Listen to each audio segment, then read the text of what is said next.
안녕하세요. 오늘 우리가 아주 흥미로운 기업 하나를 파헤쳐 볼 건데요. 바로 로봇 산업의 뜨거운 감자 클로봇입니다. 이 회사가 진짜 재밌는 게 로봇의 몸이 아니라 뇌를 만든다는 점이에요. 자, 본격적으로 시작하기 전에 질문 하나만 드려볼게요. 여러분, 로봇 하면 보통 뭐가 떠오르세요? 번쩍이는 금속 팔? 아니면 쌩쌩 달리는 바퀴? 로봇의 가장 가치 있는 부분이 과연 어디일까요? 아마 대부분 눈에 보이는 그 하드웨어를 생각하실 텐데요. 하지만 진짜 가치와 돈의 흐름은요, 우리가 보지 못하는 전혀 다른 곳을 향하고 있습니다. 바로 이겁니다.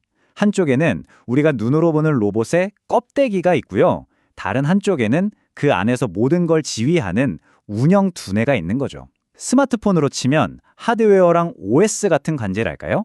오늘 분석의 핵심, 바로 이 운영 두뇌고요. 클로봇이 바로 이 시장의 절대 강자라고 할 수 있습니다.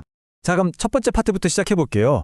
로봇 시대가 열린다는데 왜 로봇이 많아지는 게 오히려 문제가 될 수 있다는 건지 그 숨겨진 이야기부터 짚어보겠습니다.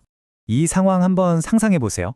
엄청 넓은 공장이나 빌딩이 있는데 거기서 A사 배달 로봇, B사 청소 로봇, 그리고 C사 엘리베이터가 막 제멋대로 돌아다녀요. 문제는 얘네들이 서로 말을 안 한다는 거예요. 내가 먼저 갈게, 너 비켜, 이런 조율이 전혀 안 되니까 이건 뭐 완전 아수라장이 되는 거죠. 이게 바로 지금 로봇 시대가 마주한 병목 현상입니다. 이 개념이 정말 중요합니다. 로봇 산업을 볼 땐 두 개의 지도를 봐야 해요. 왼쪽 제조의 지도는 말 그대로 로봇을 만드는 회사들, 뭐 로봇의 심장엔 모터나 관절 같은 부품 회사들이 여기에 속하죠. 그런데 오른쪽 운영의 지도는요, 이미 만들어진 로봇들을 실제 현장에서 제대로 굴리는 기술의 세계입니다. 클로봇의 위치가 어디냐? 바로 여기, 이 운영의 지도에서 여러 로봇들을 지휘하는 맨 꼭대기에 있다는 겁니다. 좋아요. 그럼 클로봇은 이 대혼란을 도대체 어떻게 해결한다는 걸까요? 두 번째 파트에서 클로봇의 핵심 무기들을 한번 까보겠습니다. 그 첫 번째 무기가 바로 카멜레온입니다. 이름처럼 주변 환경에 맞춰서 색을 바꾸는 카멜레온 같이 어떤 회사 로봇이든 상관없어요. 이 솔루션만 딱 탑재하면 순식간에 똑똑한 자율주행 로봇으로 변신시켜주는 진짜 마법 같은 소프트웨어죠. 여기서 진짜 주목해야 할 건 최신 기술력이에요. 원래 자율주행 로봇은 주변을 보려고 라다라는 엄청 비싼 레이저 센서를 달아야 했거든요. 근데 이젠 그런 거 없이 그냥 우리 스마트폰에 달린 일반 카메라만으로도 자율주행이 가능해졌다는 겁니다. 이게 뭘 의미하겠어요? 바로 로봇을 만드는 비용, 그러니까 도입 비용이 말도 안 되게 싸진다는 뜻입니다. 이건 게임 체인저죠. 그리고 두 번째 무기, 크롬스입니다. 이건 딱 한마디로 공황의 관제탑이에요. A사 로봇이든 B사 로봇이든 브랜드 상관없이 모든 로봇의 위치랑 상태를 이 화면 하나로 다 파악하는 거예요. 그러면서 너는 저리로 가, 너는 잠깐 스톱! 이렇게 교통 정리를 싹 해주는 거죠. 충돌 막고 효율은 최대로 끌어올리는 바로 그 운영 두뇌의 심정부라고 할 수 있습니다. 자, 기술이 대단한 건 알겠습니다. 그럼 이게 어떻게 돈이 되냐? 그게 제일 중요하잖아요. 세 번째 파트, 성장 스토리를 한번 들여다보죠. 바로 이 숫자, 8.1억 원, 모든 이야기의 시작점입니다. 지난 3분기에요. 클로봇이 드디어 창사 이래 처음으로 분기 흑자를 냈습니다. 이건 그냥 숫자가 아니에요. 그동안 쌓아온 기술이 드디어 실제 돈이 되기 시작했다는 아주 강력한 신호탄인 셈이죠. 물론 이런 흑자 전환이 그냥 된 건 아니겠죠. 바로 이 탄탄한 매출 성장이 있었기에 가능했습니다. 전년 대비 무려 39% 성장.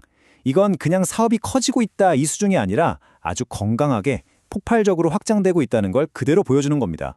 소프트웨어 회사들 보면 이런 J커브라는 걸 많이 얘기해요. 처음엔 개발비 때문에 계속 적자잖아요. 이게 제2의 아래쪽 꼬리 부분이에요. 그러다가 어느 순간 손익분기점을 딱 넘어서면 이익이 폭발적으로 늘어나는 구간이 오는데 이게 제2의 위로 솟구치는 부분이죠. 이번 3분기 흑자가 뭘 의미하냐? 어쩌면 클로봇이 바로 이 폭발적인 성장 구간 J커브의 초입에 딱 들어선 게 아니냐? 이런 기대를 하게 만드는 거죠. 이거 말고도 좋은 소식은 많습니다. 말레이시아의 유력 기업이랑 손잡고 해외로 나갈 발판을 마련했고요. 또 의사결정 속도를 높이려고 단독 대표 체제로 싹 바꿨어요. 심지어 벤처 캐피탈 업계에서도 올해의 투자 기업으로 선정하면서 이 회사 진짜 잘 크고 있다고 외부에서도 도장을 쾅 찧어준 셈입니다. 자, 그런데요. 이렇게 좋은 이야기만 하면 안 되겠죠? 투자는 항상 균형 잡힌 시각이 중요하니까요. 우리가 반드시 짚고 넘어가야 할 리스크는 뭐가 있는지 한번 냉정하게 살펴보겠습니다. 모든 게 장밋빛일 수는 없죠. 클로봇 앞에는 어떤 잠재적인 먹구름이 끼어 있을까요?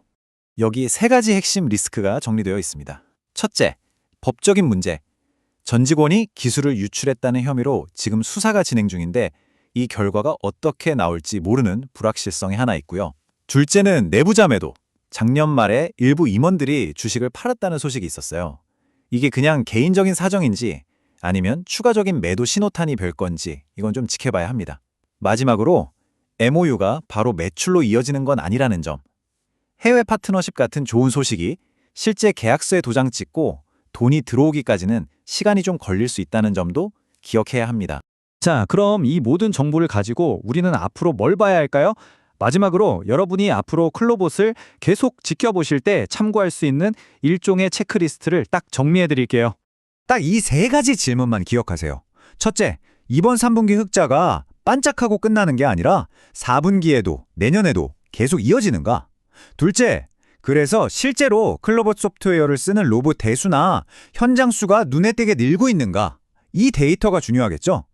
마지막으로 아까 말했던 법적 문제나 내부자 매도 같은 리스크들이 점점 사라지고 있는가? 이 세 가지만 계속 체크하시면 흐름을 놓치지 않을 수 있습니다. 결국 이 모든 이야기의 핵심은 이 한 문장으로 끝납니다. 옛날에 PC 시장에서 어떤 회사가 컴퓨터를 만들든 그 안에는 전부 윈도우가 깔려 있었잖아요. 그거랑 똑같아요. 앞으로 로봇 하드웨어 전쟁에서 누가 이기든 그건 중요하지 않을 수 있습니다. 왜냐하면 모든 로봇은 그걸 움직일 운영체제, 즉 OS가 반드시 필요하니까요. 클로봇은 바로 그 로봇판 윈도우라는 엄청난 길목을 딱 지키고 있는 겁니다.